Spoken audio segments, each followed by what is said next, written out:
On the show today, we're talking about flip phones, the bendable screens that allow newer smartphones, higher-end smartphones, to be able to unflip themselves and make a bigger screen. Motorola's got a brand of them. Samsung's got a couple of them. Jeff Quattromani, tech expert, friend of the show, joins us to talk about some of the models that are available to members of the Australian public wanting a device like this. How are you, sir? Good, Charlie. How are you? I'm good. Look, just first things first, thank you very much for filling in on our 3AW radio segment last week. That was a big help. Appreciate that. Pleasure.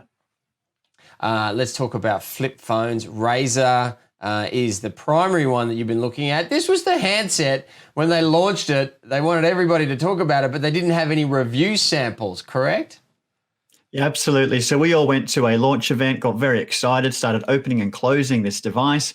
And then when we wanted to actually review them for a bit more than an evening, we had no stock or nothing available to us. Now it's been months since then, and I finally have had one for over a week now, which has been nice to actually spend some quality time with the device and get to know it. Unfortunately, since that launch event that we all went to, Samsung have announced their phone, which I've already tested as well. So I think Samsung ended up beating them to the punch in a reviews point of view.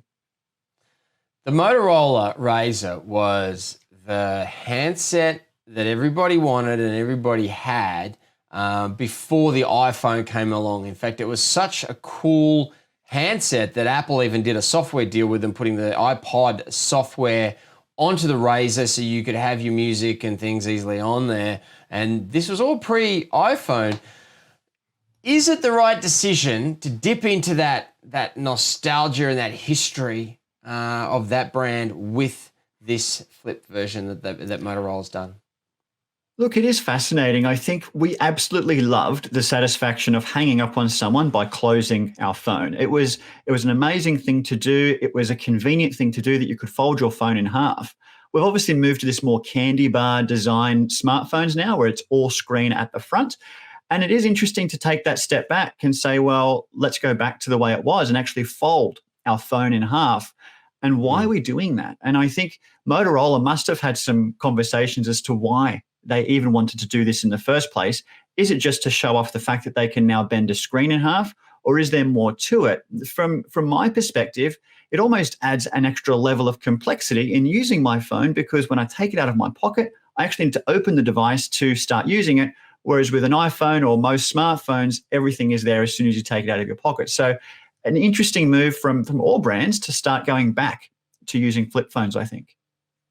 It's interesting as well because when we looked at the flip architecture, the hardware, the reason we were going to get a flip device is so that we could have a phone 1 minute and then a more of a tablet style user experience the next minute. But this one's not quite really like that though, is it? No, that's right. So we did see Samsung almost do a tablet that folds in half to be a phone. It's called the Galaxy Fold. But here we're now seeing the phone reducing in size. And I'll tell you, it is extremely convenient to have a 6.2-inch screen in your pocket that actually folds into something half the size. There is some amazing convenience element to that. There is a small screen on the front. It is about 2.7 inches on the front, and you can use it to check notifications and things like that. But you do need to open that device to really start making proper use of it. And fortunately, it does still run Android, and so all your favorite apps are still there. And Motorola has even added a bit of a retro skin on top, if you so choose to, where it looks just like the Razr of the 90s. So you can have that old touchpad back if you really want to dial numbers and things like that again. I can only imagine how expensive something like this would be, though. It really feels like a niche product. Is that what you got from playing with it? Absolutely a fashion statement. At over $2,000, this device does not have the specifications to be worth $2,000, but it is about taking it out of your pocket amongst friends and flipping a phone. I think it is those bragging rights. It is that statement that you'll be making. I actually think that Samsung and Motorola here are doing it as a proof of concept. I think that they are testing the market, seeing what appeal there is to reduce device sizes by folding them. I think it really does work better on a tablet. I would prefer my iPad to fold to the size of a Kindle. That makes transporting a lot easier. So That's where I'd like to see the folding screens go, but let's see how it goes on phones as well. The issue as well for foldables when they were announced was that Samsung, and they did hand out all those test devices to all those reviewers, and then all those issues came back. Has that kind of been sorted out, not just by Samsung, but by other brands as well? Is the flip or the unfoldable screen working now? I am very nervous. And if I was a person who spent $2,000 on this device, I would be so conscious of every noise and creak that is made when I open and close the phone.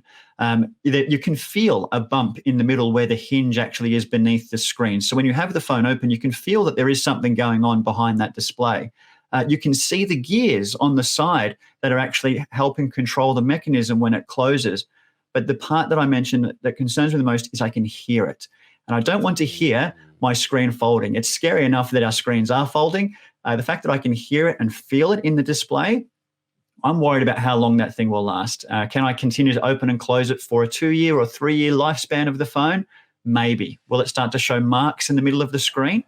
Well, we're yet to see. It's one of those things that we have to have it in people's hands. We have to have people using these to really know how long they're going to last.